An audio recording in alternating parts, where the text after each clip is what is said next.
Welcome to Shanthi's cafe. UGD அரபி unit 1ல் வந்து ஹட்சன் சீரிஸ் பார்த்துட்டு இருக்கோம். இன்றைக்கான ரைட்டர் யாரை பற்றி பார்க்க போகிறோம் அப்படின்னா வந்து Philip Sidney and other small writers அவங்கள பற்றி பார்க்கலாம். இப்போ நம்ம ஏஜ் ஆஃப் ஷேக்ஸ்பியரில் இருக்கோம். அதில் லாஸ்ட்டாக வந்து ப்ரோஸ் ரைட்டர்ஸ் பார்த்துட்டு இருந்தோம். இந்த ப்ரோஸ் ரைட்டர்ஸில் செகண்ட் பிளேஸ் யாருக்கு, ஃபஸ்ட் பிளேஸ் வந்து யாருக்கு கொடுத்துருந்தாங்க அப்படின்னு பார்த்தோம் அப்படின்னா வந்து இதுக்கு முன்னாடி நம்ம ஏற்கனவே பார்த்ததில் வந்து ஃபஸ்ட் பிளேஸ் யார் வந்திருப்பாங்க அப்படின்னா வந்து ஜான் லில்லி வந்திருப்பார். இதுக்கப்புறமா வந்து செகண்ட் பிளேஸ் யார் வராங்க அப்படின்னா வந்து சர் பிலிப் சிட்னி வராரு. பிலிப் சிட்னின்னு சொன்னோடனே நமக்கு அப்பாலஜி பார் போயிட்டு தான் ஞாபகம் வரும். அது அவரோட ஃபேமஸான கிரிட்டிசிசம் ஒர்க்கு. இன்றைக்கி பிலிப் சிட்னியோட அதர் ப்ரோஸ் ரொமான்ஸ் என்னன்னு சொல்லி நம்ம பார்த்துடலாம். The second place in Elizabethan prose romance may be assigned to sir Philip சிட்னிஸோட ஆர்கேடியா. அவரோட ஆர்கேடியாவுக்கு தான் வந்து செகண்ட் பிளேஸ் கொடுக்குறாங்க ஏஜ் ஆஃப் ஷேக்ஸ்பியரில் ப்ரோஸ் பீஸில். ஓகே, அந்த ஆர்கேடியாவை வந்து அவர் எப்போ கம்ப்ளீட் பண்ணியிருக்காரு அப்படின்னு பார்த்தோம் அப்படின்னா வந்து 1581 வந்து கம்ப்ளீட் பண்ணியிருக்காரு. ஆனால் எது வரைக்கும் பப்ளிஷ் ஆகாது அப்படின்னு பார்த்தோன்னா வந்து 1613 வரைக்கும் வந்து அது என்ன ஆகலை அப்படின்னு பார்த்தோன்னா பப்ளிஷ் ஆகலை. ஓகே, 1613 இந்த இயரை சொன்னோடனே உங்களுக்கு வந்து ஷேக்ஸ்பியரோட ஒரு ட்ராமா போட்டுட்டு இருக்கும்போது அந்த தேட்டர் வந்து பேர்ன் ஆன இயர் ஞாபகம் வரும். 1613 ஷேக்ஸ்பியரோட குளோப் தேட்டரில். இப்போ அந்த தேட்டரில் எந்த ட்ராமா போட்டுட்டு இருந்தாங்க அப்படின்னா வந்து ஹென்ரி 8 ட்ராமா போட்டுட்டு இருக்கும்போது அந்த தேட்டர் வந்து பேர்ன் ஆயிரும், ஒரு கன் ஷாட் சீன் நடக்கும்போது அப்படின்னு சொல்லி நம்ம பார்த்துருப்போம். Okay, to some extent this work carries on the tradition of the older romances of chivalry, while it owes much of its from the pastoral Diana of Portuguese Montemayor and the Arcadia of the Italian Sansero. இதில் என்ன சொல்லியிருக்காங்க அப்படின்னு பார்த்தோம் அப்படின்னா வந்து இந்த Arcadia அப்படிங்கிற story பழைய ரொமான்ஸோட அந்த ட்ரெடிஷ்னல் மரபு வழி பழக்க வழக்கம்னு சொல்லுவோம்ல. இப்போ ரொமான்ஸ் எழுதுனா இதெல்லாம் இருக்கணும் அப்படின்னு சொல்லிட்டு ஒரு சில திங்கிங்லாம் இருக்குல்ல, ஒரு சில ரூல்ஸ் எல்லாம் இருக்குல்ல, அதெல்லாம் இந்த ஆர்கேடியா வந்து நிறையவே ஃபாலோ பண்ணியிருக்கோம். வீர காதல் காவியம் அப்படின்னு சொல்லுவோம்ல, அதுக்கான ட்ரெடிஷ்னலை வந்து அதை ஃபாலோ பண்ணியிருக்கோம். அது மட்டும் இல்லாமல் வந்து போர்ச்சுகீஸில் வந்து ஒரு ரைட்டர் இருக்கார். அவர் யார் அப்படின்னா வந்து மோண்டமேயர். அவர் வந்து ஒரு டயானா அப்படிங்கிற ஒரு பேஸ்ட்ரல் ஒர்க் எழுதியிருப்பாங்க. அதுவும் அப்புறமா இட்டாலியனில் வந்து சானசரோ அப்படின்னு சொல்லி ஒருத்தர் இருக்கார். அவர் வந்து ஒரு ஆர்கேடியா எழுதியிருப்பார். இந்த 2 ஒர்க்கையும் சூஸ் பண்ணி தான், இந்த 2 ஒர்க்கையும் சோர்ஸாக வச்சு தான் சிட்னி வந்து தன்னோட ஆர்கேடியாவை எழுதுனதாக இருக்குது. நீங்கள் நல்லா நோட் பண்ணிக்கோங்க. சிட்னியோட ஆர்கேடியாவுக்கு சோர்ஸ் எதுன்னு கேட்டாங்க அப்படின்னா வந்து இந்த மோண்டமேயர் அவரோட டயானாவும் சானசரோ அவரோட ஆர்கேடியாவும், இந்த 2 தான் சோர்ஸ்ன்னு சொல்லி சொல்கிறாங்க. Unlike UPS in which there in practically no stories. இப்போது யூபிஎஸ் மாதிரி இல்லாமல் நோ ஸ்டோரி, இதில் வந்து ஸ்டோரியே கிடையாது. It is full of incident. இது ஃபுல்லாமே இன்சிடெண்ட்டாக இருக்குது. நிறைய இன்சிடெண்ட் நிறைய காட்சிகள், நிறைய இன்சிடெண்ட் நடந்த மாதிரி இருக்குது. It is principal interest is provided by the adventures of the 2 friends. இதில் என்ன இருக்குது அப்படின்னா வந்து ஒரு 2 ஃப்ரெண்ட்ஸோட அட்வென்ச்சர்ஸை பற்றி பேசியிருக்காங்க இந்த ஆர்கேடியாவில். 2 ஃப்ரெண்ட்ஸ் சொன்னோடனே நமக்கு நைட்டு டெல்லியா வரும், பால்மன் அண்ட் அர்சைட். அதே மாதிரி பால்மன் அண்ட் அர்சைட்டில் சாசரோட நைட்டேல் வந்து பால்மன் அண்ட் அர்சைட் அப்படின்னு சொல்லி ஒருத்தவங்க வருவாங்க, 2 பேர் வருவாங்க ஃப்ரெண்ட்ஸு. அவங்க ஒரே ஒருத்தவங்களுக்காண்டி தான் சண்டை போடுவாங்க. இங்கே இவங்க வந்து இந்த பெரோக்லஸ் அப்புறமா வந்து முஜிடோரஸ் அப்படின்னு சொல்லிட்டு ஒரு 2 ஆர்கேடியன் பிரின்சஸ் இருக்காங்க. இவங்க 2 பேர் வந்து ஆர்கேடியனில் வந்து ஒரு பிரின்சஸாக இருப்பாங்க ஆர்கேடியன் கண்ட்ரியில். இப்போ இவங்க 2 பேரோட லவ் சீக்கிங்காண்டி இவங்க 2 பேரை வந்து வின் பண்ணணும், இவங்க 2 பேரை வந்து இவங்களோட 2 பேரோட லவ்வை வந்து சக்ஸஸ் பண்ணணுங்கிறதுக்காக இந்த 2 பேர் வந்து சண்டை போட்டு அவங்கள கூட்டிகிட்டு வர்றது தான் இந்த ஸ்டோரியாக இருக்கும். இந்த 2 ஃப்ரெண்ட்ஸ் யார் அப்படின்னா வந்து பிரோக்கிள்ஸ் அண்டு முஜிடோரஸ் அப்படின்னு 2 பேர். இவங்க 2 பேர், இந்த ரெண்டு பிரின்சஸ் யார் அப்படின்னு பார்த்தோம் அப்படின்னா வந்து பிலோக்கிலியா அப்புறமா வந்து பமீலா. இந்த 2 ஸ்டோரி, இந்த 2 பிரின்சஸ் இருப்பாங்க.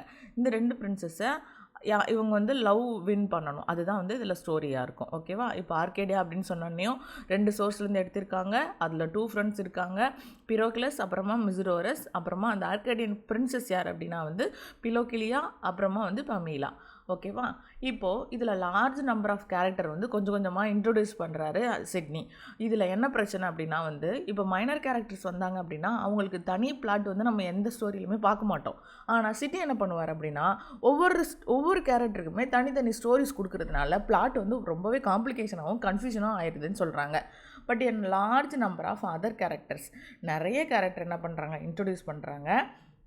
ஒவ்வொரு கேரக்டருக்கும் என்ன கொடுக்குறாங்க அப்படின்னா வந்து செப்பரேட்டாக episodes arise with the great arise with separate story கொடுக்குறாங்க. The centre of a separate story. ஒவ்வொரு கேரக்டருக்கும் each of whom becomes centre of a separate story. ஒவ்வொருத்தருக்கும் என்ன கொடுக்குறாங்க, செப்பரேட்டாக ஸ்டோரி கொடுக்குறாங்க. இது என்ன ஆகுது அப்படின்னா வந்து the great complication and confusion of the plot. மொத்த பிளாட்லேயும் வந்து பிளாட்னா என்னன்னு தெரியும்ல, மைய கருத்து, மைய ஸ்டோரி. அந்த ஸ்டோரியில் என்ன பண்ணுது அப்படின்னா மொத்தமாக கன்ஃபியூஷன், குழப்பத்தையும் அந்த காம்ப்ளிகேஷனையும் வந்து உண்டு பண்ணிடுது இந்த மைனர் கேரக்டருக்கு கொடுக்குற தனித்தனி story plot. Though Sidney does not over a few rhetorical devices. இப்போது அவர் என்ன பண்ணார் அப்படின்னா வந்து ஷெல்லி மாதிரி ஒரு பெரிய பெரிய ரிட்டாரிக்கல் டிவைசஸ்லாம் வந்து என்ன பண்ணலாம், அதாவது மொழி வளம் அப்படின்னு சொல்லி சொல்லுவோம்ல, நிறையா வேர்ட்ஸ் எல்லாம் போட்டு எழுதுறது, அதை மாதிரிலாம் வந்து அவர் வந்து யூஸ் பண்ணலை அப்படின்னு சொல்லி சொல்கிறாங்க. யார் யூஸ் பண்ணலான்னு சொல்லி கேட்டாங்க அப்படின்னா வந்து ஷெல்லி. தன்னோட லில்லி மாதிரி வந்து அலங்காரமான யுத்திகள்னு சொல்லுவோம் இல்லையா, அதெல்லாம் வந்து யூஸ் பண்ணலை. லைக் லில்லி அவர் மாதிரி. யார் மாதிரி, லில்லி மாதிரி இவர் யூஸ் பண்ணல. இப்போ யார் வந்து ரிட்டரிக்கல் டிவைசஸ் யூஸ் பண்ணி எழுதியிருப்பாங்க, நம்ம ஏற்கனவே ராமச்சந்திரன் நாயரில் பார்த்துருந்தோம், ஜான் லில்லி. ஓகேவா. His prose is of an extremely ornate and poetical kind and while striking and beautiful in places. ஆனாலும் அவரோட மாதிரி வந்து இவர் அலங்கார உத்தி பயன்படுத்தி எழுதாட்டக்கூட இவரோட உரைநடை எப்படி இருந்துச்சு, இவரோட ப்ரோஸ் வந்து கவிதை நயமாகவும் அழகாகவும் சில இடங்களில் வந்து ரொம்பவே வந்து தாக்கம் கொடுக்குற மாதிரியும் இருந்தாலும் இதில் வந்து என்ன இல்லை அப்படின்னு சொல்லி சொல்கிறாங்க அப்படின்னா, in the long run it becomes wearisome because of its total want of simplicity and restraint. Simplicity அப்படின்னா என்னென்னா எளிமை, ரெஸ்ட்ரைண்ட்னா என்னென்னா கட்டுப்பாடு. இவரோட ரைட்டிங்கில் அவரை மாதிரி லில்லி மாதிரி வந்து எக்ஸாகரேஷன் பண்ணி எழுதாட்ட கூட, ஆனால் இவர் இதில் எதுவும் இல்லைன்னு சொல்கிறாங்க. ஒன்று நீ அலங்கார வார்த்தைகளை பயன்படுத்தி அழகாக எழுதியிருக்கணும், கவிதை நயத்தோடு எழுதியிருக்கணும். அதுவும் நீ எழுதலை லில்லி மாதிரி. சரி, அப்போ அப்படி இல்லைன்னா என்ன பண்ணியிருக்கணும், சிம்பிளாக கட்டுப்பாடாக ஒரு ரெசிஸ்டண்ட்டாக இருக்கணும். ஆனால் சிட்னி என்ன பண்ணலை அப்படின்னா வந்து அதையும் எழுதலை. அப்போது படிக்கிறவங்களுக்கு எப்படி இருக்கும், சிம்பிளாகவும் இல்லை, அதே சமயத்தில் எக்ஸாகரேஷன் ரைமிங்கும் இல்லை. அப்போ இந்த ரெண்டும் இல்லைனா என்ன பண்ணுது அப்படின்னா வந்து எல்லாருக்கும் வந்து என்ன செய்யணும், becomes it long to run its become wearisome அப்படிங்கிறது வந்து டயர்டாகிடுது, போர் அடிக்குது அப்படின்னு சொல்லி சொல்கிறாங்க. யாரோட ஒர்க்கை படிக்கிறதுக்கு, இந்த பிலிப் சிட்னியோட ஆர்கேடியா படிக்கிறதுக்கு போர் அடிக்குது அப்படின்னு சொல்லி சொல்கிறாங்க. Okay. 2 of the pre-Shakespearean dramatists whom have named large and green. இப்போ வந்து நம்ம ப்ரெசிடர்ஸ்ன்னு சொல்லி பார்த்தோம் இல்லையா, யாரை பார்த்தோம் அப்படின்னா ராபர்ட் கிரீன், தாமஸ். இந்த யூனிவர்சிட்டி விட்ஸ்லாம் வந்து இவர் வர்றதுக்கு முன்னாடியே எழுதுறதுக்கு ஸ்டார்ட் பண்ணியிருப்பாங்க ட்ராமாவை. அப்போ வந்து ஷேக்ஸ்பியர் வந்து எழுதுறதுக்கு ஈஸியாக இருக்கும் அப்படின்னு சொல்லிட்டு நம்ம பார்த்துருந்தோம். அதில் 2 பேர் யார் அப்படின்னா வந்து Thomas Greene, Robert Greene and Lodge. ஓகேவா. இவங்களும் என்ன பண்ணுறாங்க அப்படின்னா வந்து ரொமான்ஸ் எழுதுகிறாங்க, ரைட்டர்ஸ் ஆஃப் ரொமான்ஸ் எழுதுகிற writers. In a general way they resemble Sidney in the use of the persons and machinery of conventional pastoralism. Pastoral அப்படின்னா என்னன்னு சொல்லுவோம், அந்த கிராமப்புற கவிதையை வந்து ஃபாலோ பண்ணி எழுதுவாங்கள்ல, அவங்கள தான் வந்து பேஸ்ட்ரல் ரைட்டர் அப்படின்னு சொல்லி சொல்லுவோம். அவங்க அந்த மாதிரி உள்ளவங்க தான். But the style is largely fashioned upon of that Lily. இந்த ட்ரமாட்டிஸ் ரைட்டரும் இவங்களோட ப்ரோஸ் ரொமான்ஸ் எழுதும்போது எதை ஃபாலோ பண்ணுறாங்க அப்படின்னா, சிட்னி எப்படி வந்து ஒரு பேஸ்ட்ரல் ஃபார்மை ஃபாலோ பண்ணுவாரோ, கன்வென்ஷனல் பேஸ்ட்ரல் ஃபார்ம் அப்படின்னு சொல்லுவோம் இல்லையா, வழக்கமாக பரம்பரையாக வழக்கமான முறையில் வந்து அதை ஃபாலோ பண்ணுற மாதிரி இந்த ரைட்டரும் வந்து ஃபாலோ பண்ணுறாங்க. அதே சமயம் ஆனால் வந்து என்ன பண்ணுறாங்க அப்படின்னா வந்து சிட்னியோட அந்த ரிட்டோரிக்கல் டிவைஸ் யூஸ் பண்ணி எழுதுறதும் இவங்களோட ஸ்டைலாக இருக்குது. யாரோட ஸ்டைலாக இருக்குது, இந்த 2 ரைட்டர்ஸ், ராபர்ட் கிரீன் அப்புறமா வந்து இன்னொரு ரைட்டர் யாரை பார்த்தோம், ராபர்ட் கிரீன் அப்புறமா தாமஸ் லார்ஜ். இவங்க 2 பேரும் வந்து யார் மாதிரி எழுதுகிறாங்க அப்படின்னா லில்லி மாதிரி வந்து எக்ஸாகரேஷன் பண்ணி எழுதுகிறாங்க. அதே மாதிரி வந்து நம்ம சிட்னி மாதிரி வந்து பேஸ்ட்ரல் தீமும் கொண்டு வந்து எழுதியிருக்காங்க. Each produced amid much other work one book which is still of interest, not however on account of its intrinsic merits but because of its connections with Shakespeare. இவங்களோட நிறையா ஒர்க் வந்து அவங்க சூஸ் பண்ணியிருந்தா கூட, ஆனால் வந்து எல்லாமே நம்ம ஷேக்ஸ்பியரோடு உள்ள கனெக்ஷனால் மட்டும்தான் நமக்கு ஞாபகம் வருது. Lodge Rosalynde, UBS golden legacy, furnished and the raw material of as you like it, Robert கிரீனோட Pandosto, the triumph of life, those of the winter's tale, a third of the university wits, Thomas Nashe. இதோட முடிச்சுக்கலாம். இந்த winters Dale, இது 3வது ஒரு writer தான் Thomas Nash. இப்போ இந்த 2 ரைட்டரை பற்றி பார்க்கலாம். ஃபர்ஸ்ட் இருக்கிற தாமஸ் லாட்ஜோட ரோசலின், அப்புறமா வந்து யூபிஎஸ் கோல்டன் லெகசி, இந்த ரெண்டுமே எதுக்கு வந்து ஒரு மூலப்பொருளாக இருக்குது அப்படின்னு பார்த்தோம் அப்படின்னா வந்து அஸ்யூலைக்கீட்டுக்கு வந்து ஒரு சோர்ஸாக இருக்குது. அதே மாதிரி ராபர்ட் கிரீனோட Pandosto, the triumph of time அப்படிங்கிற இந்த ரெண்டுமே எந்த ஷேக்ஸ்பியரோட ஒர்க்குக்கு வந்து சோர்ஸாக இருக்குது அப்படின்னா வந்து த வின்டர்ஸ் டேல்ஸ் அதுக்கு சோர்ஸாக இருக்குது. இதனால் மட்டும் இந்த ஷேக்ஸ்பியர் எழுதுனதுக்கு அப்புறமா தான் இவங்களை வந்து நம்மளால் ஞாபகம் வச்சுக்க முடியுது. அதுக்கு முன்னாடி வந்து பெருசாக நமக்கு வந்து ஞாபகம் இல்லை. நிறையா ஒர்க்கெல்லாம் கொடுத்துருக்காங்க. யார் அப்படின்னு பார்த்தா அப்படின்னா வந்து ராபர்ட் கிரீனும் வந்து தாமஸ் லாட்ஜும் நிறையா கொடுத்துருக்காங்க. ஆனாலும் நமக்கு வந்து டக்குன்னு ஞாபகம் வருது எப்போ வருது அப்படின்னா ஷேக்ஸ்பியரோட அஸ்யூலைக்கீட் கொடுத்ததுக்கப்புறமா தான், வின்டர்ஸ் டேல் படித்ததுக்கப்புறமா தான் இந்த 2 ஒர்க்கோட சோர்ஸ் எங்கேருந்து வந்திருக்குன்னா இந்த அஸ்யூலைக்கீட்டுக்கு வந்து தாமஸ் லாட்ஜோட ரோசலின், அப்புறமா யூபிஎஸ் கோல்டன் லெகசியிலேருந்தும், அப்புறமா வந்து வின்டர்ஸ் டேலுக்கு வந்து சோர்ஸ் எதில் இருந்திருக்கு அப்படின்னு பார்த்தோன்னா வந்து ராபர்ட் கிரீனோட பேண்டஸ்டோ, அப்புறமா இந்த ட்ராம்ப் ஆஃப் டைம்லேருந்து வந்திருக்குன்னு சொல்லி நமக்கு ஞாபகப்படுத்த முடியுது. இந்த ட்ராம்ப் ஆஃப் டைம் இந்த ஒர்க்கை பார்த்த உடனேயும் இந்த ட்ராம்ப் ஆஃப் லைஃப் அப்படின்னு சொல்லிட்டு ஒருத்தர் வந்து ஒர்க் எழுதியிருப்பார். அது யாருன்னு சொல்லி ஞாபகம் இருந்தால் சொல்லுங்கள். அந்த ரைட்டர் 1822 இறந்துருப்பார். 1792 வந்து பிறந்திருப்பார். அந்த ரைட்டரோட நேம் ஞாபகம் இருந்தால் அவங்களுக்கு வந்து டெக்ஸ்ட்டில் போடுங்க. ட்ரையம்ப் ஆஃப் லைஃப் உங்களுக்கு தெரியாட்டா கூட கூகுளில் போய் சர்ச் பண்ணி கமெண்ட்டில் சொல்லுங்கள். நீங்கள் சர்ச் பண்ணும்போது ஒரு கொஷினுக்கு 4 கொஷின் பார்ப்பீங்க, மைண்டில் நிற்கும். தேடுதல் அப்படிங்கிறது வந்து மறக்காது, நமக்கு அந்த கொஷினை மறக்கவே வைக்காது. Okay, next. has a place somewhat apart for at a time when the tendency in fiction was almost entirely towards romance.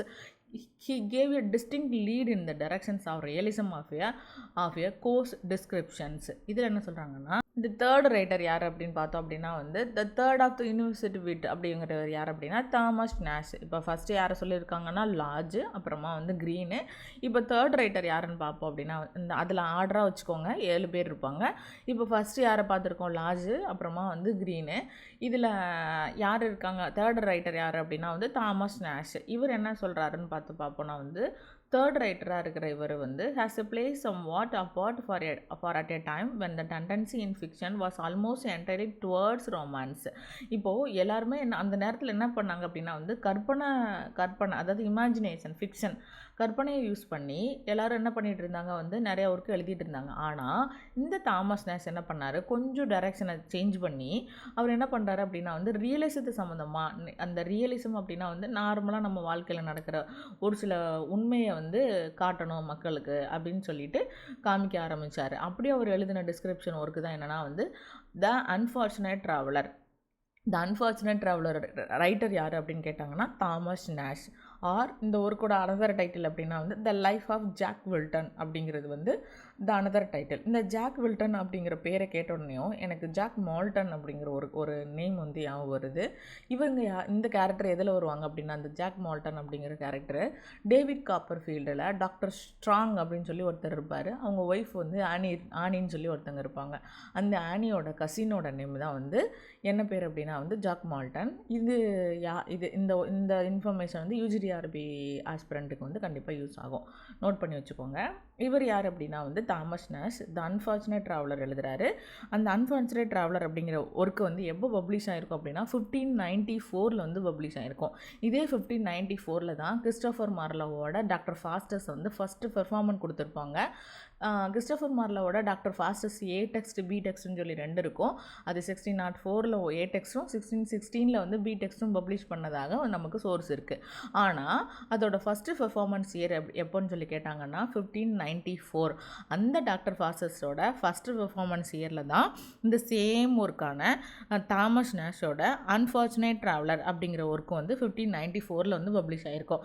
இதோட அனதர் டைட்டில் என்ன அப்படின்னா வந்து த லைஃப் ஆஃப் ஜாக் வில்டன். நார்மலாக எல்லாரும் வந்து கற்பனையை யூஸ் பண்ணி எழுதிட்டு இருப்பாங்க, இமேஜினேஷன் பண்ணி ஃபிக்ஷன் எழுதிட்டு இருக்க அந்த சமயத்தில் இவர் கொஞ்சம் டைரக்ஷனை சேஞ்ச் பண்ணி ரியலிசத்துக்கு இம்பார்ட்டன்ட் கொடுத்து அவர் ட்ராவல் பண்ணதை வந்து கொண்டு வந்து எழுதுறதுக்கு கொடுக்குறாரு. அவரோட சாகச கதைகள், அட்வென்ச்சர்ஸ். ஓகேவா?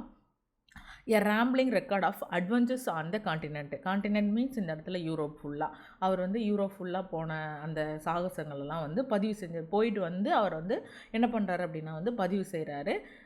ஏற்கனவே நம்ம பார்த்தோம் இதுக்கு முன்னாடி உள்ள ரைட்டர்ஸில் வந்து இப்போ ஹியூமனிசம் படிக்கும்போது கூட பார்த்தோம். நிறைய ரைட்டர்ஸ் வந்து என்ன பண்ணாங்கன்னா வந்து நிறைய ஊருக்கு ட்ராவல் பண்ணாங்க. ட்ராவல் பண்ணிட்டு வந்து எழுதுகிற அந்த ஸ்டோரிஸ் வந்து மக்களுக்கு ரொம்ப இன்ட்ரெஸ்ட்டாக இருந்தது. அதனால அந்த மாதிரி நிறைய பேர் என்ன பண்ணாங்க, ட்ராவல் பண்ண ஆரம்பித்தாங்கன்னு சொன்னோம் இல்லையா. அதில் ஃபஸ்ட்டு ஒருக்க நம்ம என்ன பார்க்கலாம் அப்படின்னா வந்து இந்த நாவலை தான் பார்க்கலாம். இந்த நாவல் இது வந்து ஒரு எஸ்ஸேவா, இது வந்து ட்ராமாவா, இல்லை நாவலான்னு பார்த்தோன்னா வந்து இது வந்து ஒரு நாவல். இது வந்து நாவல்.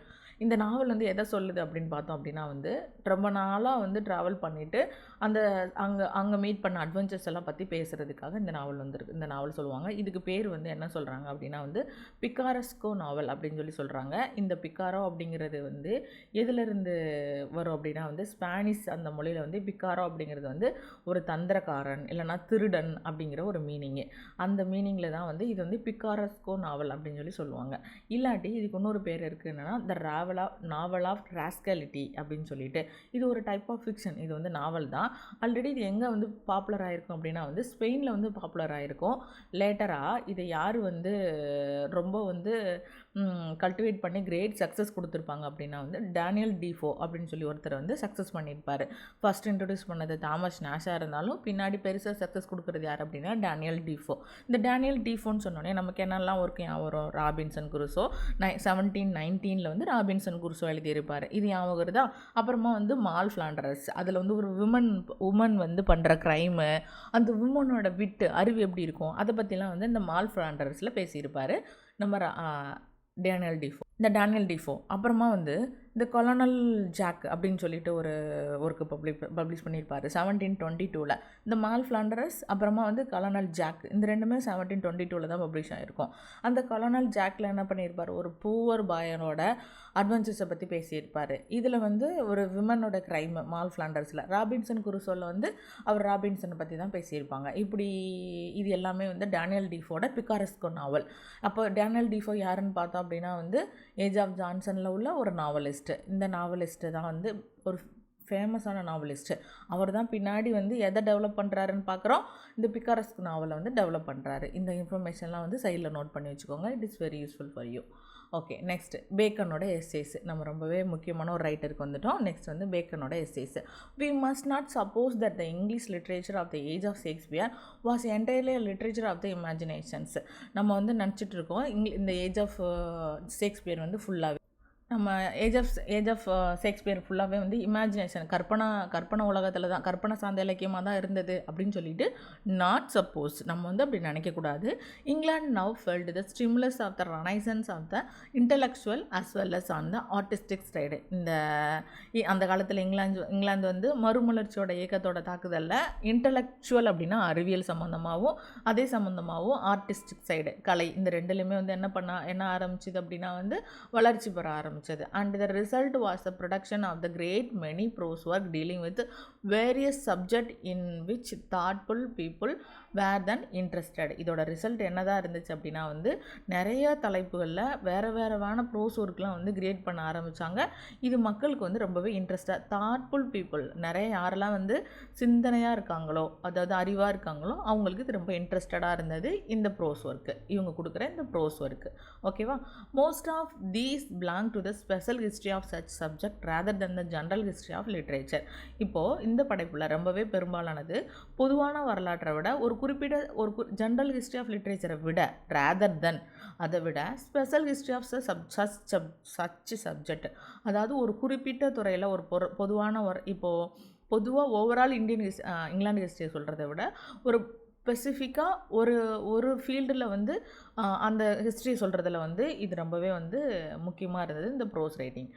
But a few writer claim a place in one record and among them. அவங்களில் ஒரு சிலர் மட்டும்தான் ஒரு குறிப்பிட்ட இடத்த வந்து பிடிக்கிறாங்க இந்த ப்ரோஸ் ரைட்டர்ஸில். அதில் யார் அப்படின்னு பார்த்தோன்னா one of great importance Bacon, the principal prose master of his time. இந்த ஷேக்ஸ்பியர் காலத்தில் உள்ள ஒரு முக்கியமான great importance writer, prose writer யாருன்னு சொல்லி நம்ம பார்க்குறோம் அப்படின்னா வந்து பேக்கன். ஓகேவா. அவர் தான் prose master of his time அப்படின்னு சொல்லி சொல்கிறாங்க. இவர் யாருன்னு சொல்லி பார்க்கலாம். இந்த ஃப்ரான்சிஸ் பேக்கன் வந்து அவரோட ஃபுல் நேம் வந்து ஃப்ரான்சிஸ் பேக்கன். அவங்க அப்பா யார் அப்படின்னு பார்த்தோன்னா வந்து ஒரு பெரிய லாயர் அண்ட் ஸ்டேட்ஸ்மென்ஸ்னால் அப்படின்னா என்னென்னா வந்து ஒரு அரசியல்வாதி. ஓகேவா, அரசியல்வாதி தான் வந்து அந்த காலத்தில் ஸ்டேட்ஸ்மென்ஸ்ன்னு சொல்லுவாங்க. இப்போ நம்ம பொலிட்டீஷியன் சொல்கிறோம் இல்லையா, அதே மாதிரி அந்த காலத்தில் அரசியல்வாதிகளை வந்து ஸ்டேட்ஸ்மென்ஸ் அப்படின்னு சொல்லுவாங்க. அப்போது இந்த ஃப்ரான்சிஸ் பேக்கன் யாருக்கு மகனாக பிறக்கிறாரு அப்படின்னா வந்து ஒரு ஃபேமஸான ஒரு லாயர் வழக்கறிஞருக்கும் அப்புறமா வந்து ஒரு அரசியல்வாதியோட மகனாக 2வது பையனாக பிறக்கிறாரு ஃப்ரான்சிஸ் பேக்கன். அவர் எப்போ பிறந்தார் அப்படின்னா வந்து ஜனவரி 22, 1561 வந்து பிறக்கிறாரு. அவர் குழந்தையாக இருக்கும்போதே வந்து அவருக்கு நல்ல அறிவு இருக்குது. அப்புறமா வந்து இந்த ப்ரோகோசிட்டி அப்படின்னா என்னென்னா ப்ரிகோசிட்டி அப்படின்னா வந்து என்னென்னா இந்த முன்னோக்கு சிந்தனை அப்படின்னு சொல்லுவோம்ல, பின்னாடி வரதை முன்னாடி யோசித்து அதுக்கேற்ற மாதிரி செயல்படுற மாதிரி முன்னோக்கு சிந்தனை.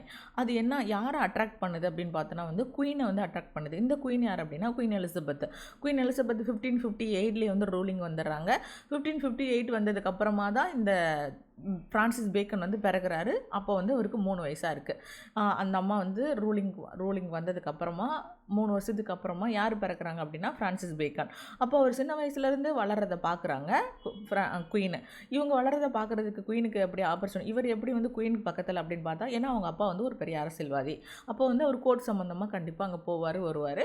அந்த இடத்துல வந்து யாரோட வளர்ச்சியை பார்க்குறாங்க அப்படின்னா வந்து இந்த ஃப்ரான்சிஸ் பேக்கனோட வளர்ச்சியும் அறிவும் பார்க்குறாங்க. அது குயினுக்கு வந்து ரொம்பவே அட்ராக்ஷன் ஆகுது. அப்போது அட்ராக்ட் ஆகுறாங்க குயின். அப்போ அவங்க என்னன்னு சொல்லி கூப்பிட்றாங்க அந்த குயின் எலிசபெத் பேக்கன் அப்படின்னா யங் லார்ட் கீப்பர் அப்படின்னு சொல்லிட்டு கூப்பிட்றாங்க. அவங்க அப்பா வந்து அதுக்கப்புறமா யங் லார்ட் கீப்பர்னு யார் கூப்பிட்டாங்க அப்படின்னு சொன்னால் குயின் எலிசபெத்துன்னு தான் கூப்பிட்றாங்க. அப்புறம் வந்து அவங்க அப்பா வந்து என்னவாக இருந்தார்னா ஹிஸ் ஃபாதர், இந்த இடத்துல ஹிஸ் அப்படின்னா பேக்கனோட அப்பா என்னவாக இருக்கிறார் அப்படின்னா வந்து கிரேட் சீல் ஆஃப் இங்கிலாண்டோட ஒரு கிரேட் சீல் அப்படின்னா வந்து பாதுகாப்பாளராக இருந்தார் அப்படின்னு சொல்கிறாங்க. He was educated at Trinity college கேம்பிரிட்ஜில் இருக்கிற அந்த ட்ரினிட்டி காலேஜில் வந்து படிக்கிறாரு. And in preparation for a career statement was sent into Paris the suite of English ambassador. இப்போது அவர் வந்து படிக்கிறதுக்காக இந்த கேம்பிரிட்ஜில் ட்ரினிட்டி காலேஜில் படித்ததுக்கப்புறமா அவரோட இந்த ஸ்டேட்மென்ட்ஷிப் அப்படின்னா வந்து அரசியல் வாழ்க்கைக்கு தயாராகணும். அதனால் அவர் என்ன பண்ணுறாங்க அப்படின்னா வந்து பாரிஸுக்கு அனுப்புகிறாங்க. யார் கூட அப்படின்னா வந்து இங்கிலாந்தோட அம்பாசிடர் கூட. அவங்க அப்பா ஏற்கனவே வந்து ஒரு ஸ்டேட்மென்னு, அப்புறம் வந்து குயினுக்கு வரை இவங்க பிடிச்சவங்களாக இருக்காங்க. அதனால் இங்கிலீஷில் உள்ள அம்பாசிடர் கூட பாரிஸுக்கு வந்து படிக்க போகிறாரு. என்ன படிக்க போகிறாரு அப்படின்னா வந்து ஸ்டேட்மென்ட்ஷிப் படிக்க போகிறாரு. இஸ் ஃபாதர் டெத் இன் 1579. இந்த 1579 வந்து அவங்க அப்பா இறந்து போகிறாங்க. 1579 ஒரு த்ரீ ஞாபகம் வந்துடணும் நேரம் டக்குன்னு. 1579 ஜான் லியோட Euphues anatomy of it publish ஆகிருக்கும். ஸ்பென்சரோட ஷெப்பர்ட்ஸ் காலண்டர் பப்ளிஷ் ஆகிருக்கும். அப்புறமா வந்து ஸ்டீஃபன் ஹாசனோட ஸ்கூல் ஆஃப் அபியூஸ் பப்ளிஷ் ஆகிருக்கும். அட் த சேம் டைம் யார் இறந்து போகிறாங்க அப்படின்னா வந்து பேக்கனோட அப்பா இறந்து போகிறாங்க. Okay, through him upon his own resource he choose the law of his professions. இப்போ அவங்க அப்பா இறந்ததுக்கு அப்புறமா வந்து அவர் தன்னம்பிக்கையாக தனியாக தான் வாழணுங்கிற ஒரு நிலைமை வருது. அதனால் அவர் என்ன பண்ணுறாரு அப்படின்னா வந்து லாவை தான் வந்து அவரோட தொழிலாக தேர்ந்தெடுக்கிறார். அவங்க அப்பா ஏற்கனவே ஒரு அட்வொகேட், ஒரு லாயர் தான். அதனால இவர் என்ன பண்ணுறாரு அப்படின்னா லா தான் வந்து சூஸ் பண்ணுறாரு. அவர் என்னன்னு சொல்கிறாங்க அப்படின்னா வந்து வழக்கறிஞர். த பார் அப்படின்னா வந்து கால் டு த பார் இன் 1582. இந்த பார் அப்படிங்கிறது என்ன அப்படின்னா வந்து அவர் வந்து வழக்கறிஞராக ஆகிறாரு அப்படின்னு சொல்லி அர்த்தம்.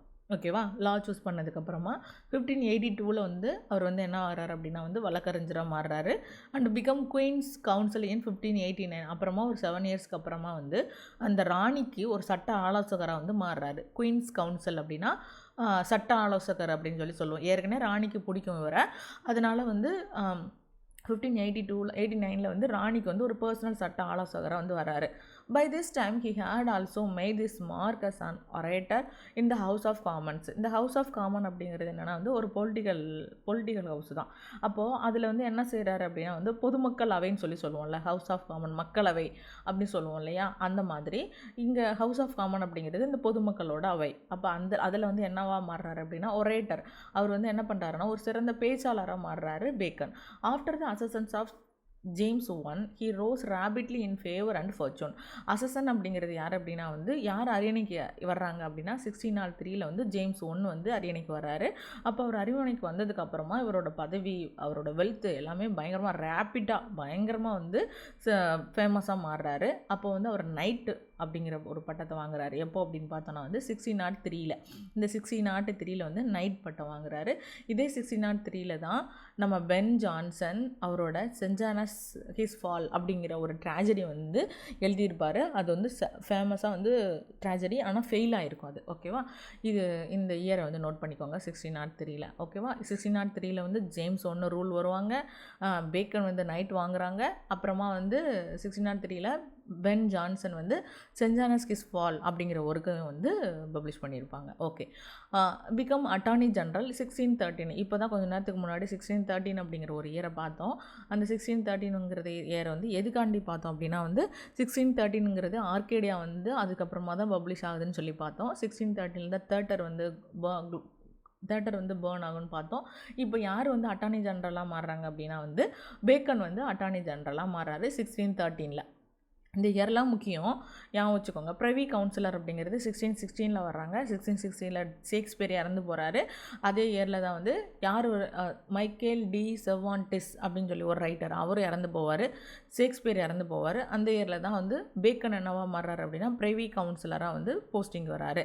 லார்டு கீப்பராக வந்து 1617 வராரு. லார்டு சான்சலர் அண்ட் பேரன் வருலம் அப்படின்னு சொல்லிட்டு 1618 வராரு. விஸ்கவுண்ட் செயின்ட் ஆல்பன் அப்படிங்கிற ஒரு பிளேஸில் வந்து விஸ்கவுண்டாக வந்து என்னவா மாறாரு அப்படின்னா 1621 வந்து பேக்கன் வராரு. தென் கேம் ஏ சடன் கிராஷ். அப்புறமா வந்து சடனாக வந்து ஒரு கிராஷ் வருது, அதாவது ஃபெயிலியர் நடக்குது. He was impeached before the House of Lords and various charges of official malpractice. நிறைய முறைகேடுகள் பண்ணதாகவும் அவருக்கு வந்து நிறையா வந்து கம்ப்ளைண்ட் வருது. நிறைய அரசியலில் இருந்து அவர் நிறைய முறைகேடுகள் பண்ணாருன்னு சொல்லிட்டு ஆஃபர்டு நோ டிஃபென்ஸ். அவருக்கு வந்து அவருக்கு எந்த பாதுகாப்புமே கொடுக்கல. இந்த ஆஃபர்டு நோ டிஃபென்ஸ் அப்படின்னா இவர் வந்து தன்னை பாதுகாக்கிறதுக்காக எந்த ஒரு விளக்கமும் கொடுக்கல அப்படின்னு சொல்கிறாங்க. இப்போ he was impeached before the House of Lords முன்னாடி நிறைய குற்றச்சாட்டுகள் வச்சுருக்காங்க. மால் ப்ராக்டிஸ், நிறைய முறைகேடு பண்ணாருன்னு சொல்லி வச்சுருக்காங்க. இவர் என்ன பண்ணல, தன்னோட பக்கமாக எந்த வித விளக்கமும் கொடுக்கல. அதனால் அவருக்கு ஃபைன் போடுறாங்க. 40,000 பவுண்டு. ஞாபகம் வச்சுக்கோங்க, யூரோ கிடையாது. 40,000 பவுண்டு வந்து இம்ப்ரிஸ்மெண்ட்டோட அபராதமாக விதிக்கிறாங்க. அப்புறம் சிறை தண்டனை கொடுக்குறாங்க. During the king's pleasure and perpetual banishment from the Parliament and court. மன்னரோட விருப்பப்படி மன்னர் என்ன பண்ணுறாருன்னா வந்து அவர் தான் வந்து பெரிய பெரிய போஸ்டிங் கொடுத்தாரு. அவரே என்ன பண்ணுறாரு அப்படின்னா வந்து அவருக்கு சிறை தண்டனை, கிங்ஸ் ப்ளஷர் அப்படின்னா அவரோட விருப்பப்படி என்ன பண்ணுறாங்க அப்படின்னா வந்து சிறை தண்டனை கொடுக்குறாங்க. பேனிஷ்மெண்ட் ஃப்ரம் பார்லிமெண்ட் அண்ட் கோர்ட்டு, அந்த பாராளுமன்றத்துலேயும் அப்புறமா வந்து அரண்மனையிலையும் வந்து அவருக்கு நிரந்தரமாக வந்து தடை விதிக்கப்பட்டது, உள்ளே வரக்கூடாதுன்னு சொல்லி. This sentence however was never carried into effect and ultimately he received a royal pardon. கடைசியில் அவர் என்ன பண்ணார் அப்படின்னா வந்து இந்த தண்டனை வந்து முழுசாக வந்து நடைமுறைக்கு வரலை. அவர் வந்து கடைசியாக யார்கிட்ட வந்து பேர்டன் வாங்கினார் அப்படின்னா வந்து அதே கிங்கிட்ட வந்து மன்னிப்பை வந்து வாங்குறாரு. He spent few remaining years of his life. அப்புறமா கொஞ்ச நாள் வந்து அவரோட இறுதி வாழ்நாட்களை வந்து இந்த கோர்ட்லேயோ லாயராகவோ அப்புறமா பெரிய பெரிய போஸ்டிங்கில் இல்லாமல் வந்து ஸ்காலராக கல்வி சம்மந்தமான ஒரு சில செயல்கள்லாம் வந்து செஞ்சுட்டு அப்புறமா எப்போ இறந்து போகிறாரு அப்படின்னா வந்து 1626 வந்து இறந்து போகிறாரு. பேக்கன் எப்போ பிறந்தாருன்னு கேட்டாங்கன்னா 1561. பேக்கன் எப்போ இறந்து போனார் அப்படின்னா 1626 வந்து இறந்து போயிட்டார். இப்போது from complications arising from a cold caught while he was making a scientific experiment. இப்போது அவரோட கேரக்டர்லாம் வந்து ரொம்பவே his character was compounded of contradiction and inconsistency. இவரோட கேரக்டர்லாம் வந்து கொஞ்சம் முரண்பாடாகவும், இன்கன்சிஸ்டன்ஸ் அப்படின்னா வந்து ஒற்றுமை இல்லாமல், அதே கண்டினியூஸாக இல்லாமல் ஒரு இன்கன்சிஸ்டன்ஸ், ஒரே மாதிரி இல்லாமல் கொஞ்சம் வேறு மாதிரி இருக்குது. அப்போது என்ன சொல்கிறாரு அப்படின்னா வந்து ஹீ பிலீவ் ஹிம்செல்ஃப், அவரவே நம்புகிறாரு. என்ன நம்புகிறாருன்னா born for the service of mankind, நம்ம மனித குலத்துக்கு சேவை செய்கிறதுக்கே நான் பிறந்திருக்கேன் அப்படின்னு அவர் நம்புகிறாரு. And sincerely decide to devote his wonderful powers to the advancement of that knowledge which would lead to the glory of the creator and relief of mankind. அவர் தன்னோட அபாரமான திறமையை வந்து உண்மைக்கே வந்து அர்ப்பணிக்கணும்னு சொல்லி ட்ரை பண்ணார். அதனால அவர் என்னன்னு சொல்கிறாங்க அப்படின்னா வந்து இந்த லைனை வந்து ஞாபகம் வச்சுக்கோங்க. த க்ளோரி ஆஃப் த கிரியேட்டர்னால் யாருன்னு சொல்லுவோம், படைப்பாளர்னு சொல்லுவோம். அப்போது இது வந்து என்ன, இவரோட படைப்பு யாருக்கு வந்து நன்மை கொடுக்கும் அப்படின்னு நினைக்கிறாரு அப்படின்னா வந்து மனுஷனோட வாழ்க்கைக்கு நன்மை கொடுக்கும் அப்படின்னு சொல்லி நினைக்கிறார். The glory of the creator, the relief of man's estate, படைப்பாளரோட மகிமைக்கும் மனித வாழ்க்கையின் நலனுக்கும் வழிவகுக்கும் அப்படின்னு சொல்லுவாங்க. தமிழில் எக்ஸாக்டாக பண்ணால் அதுதான் வருது அப்படின்னு சொல்கிறேன். அதுக்கு கொடுக்கும் அப்படின்னு சொல்லிட்டு எதை நினைக்கிறாருன்னா, இவரோட டேலண்ட்டு இவங்களுக்கு ஹெல்ப் பண்ணணும்னு நினைக்கிறாரு, அவ்வளோதான். Yet in practice he sacrificed much for the sake of wealth and power and satisfaction of inordinate ambitions. அவரோட இந்த ஆம்பிஷனுக்காக என்ன பண்ணார் அப்படின்னா வந்து தன்னோட வெல்த்து இது எல்லாத்தையுமே வந்து சாக்ரிஃபைஸ் பண்ணிட்டாரு. ஓகேவா, வெல்த்து பவர் இது எல்லாத்தையும் வந்து சாக்ரிஃபைஸ் பண்ணிட்டாரு. While his moral teaching too ஆஃபன்ஸ் resolves itself into the narrowest expediency and utilitarianism. அப்போது அவர் அளவுக்கு மீறின ஆசையெல்லாம் வந்து நிறைவேற்றணும்னு சொல்லி நினைக்கிறாரு. அப்போது அவரோட ஒழுக்க கருத்துக்கள், மாரல் டீச்சிங் அப்படின்னா வந்து ஒழுக்கமான கருத்துக்கள் எல்லாருக்கும் வந்து யூஸ்ஃபுல்லாக சிந்தனையாக வந்து மாறுது அப்படின்னு சொல்லி சொல்கிறாங்க. ஓகேவா, his wrote voluminously on many subject and his greatest work his advancement of learning and his Novum Organum. இப்போ நிறைய வேறு வால்யூம்னஸ் அப்படின்னா வந்து நிறையா விரிவாக நிறையா மெனி சப்ஜெக்ட் வேறு சப்ஜெக்டில் பல்வேறு தலைப்புகள்னு சொல்லுவோம்ல, அந்த மாதிரி.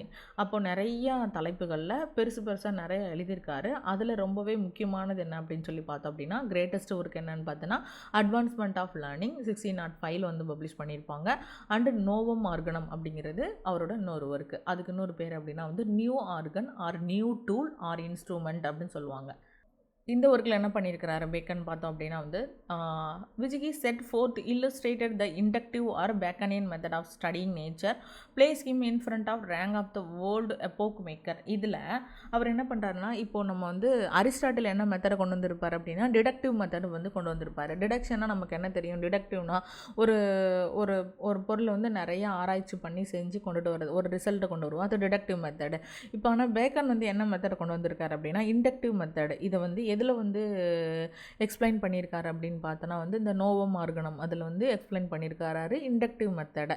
அதுதான் இந்த இடத்துல சொல்லியிருக்காங்க. இது யாருக்கு வந்து யூஸ்ஃபுல்லாக இருக்குது அப்படின்னு பார்த்தோம் அப்படின்னா வந்து இப்போது இந்த உலகத்தெல்லாம் வந்து வேர்ல்டு எப்போக் மேக்கர் அப்படின்னா யாருன்னு சொல்லுவோன்னா வந்து உலகத்தை கட்டமைச்சவங்கன்னு சொல்லுவாங்கல்ல, அந்த பிளேஸில் யாருக்கு ஃபஸ்ட் ரேங்க் கொடுக்குது இந்த பேக்கனியன் மெத்தட் அப்படின்னா வந்து பேக்கனுக்கு.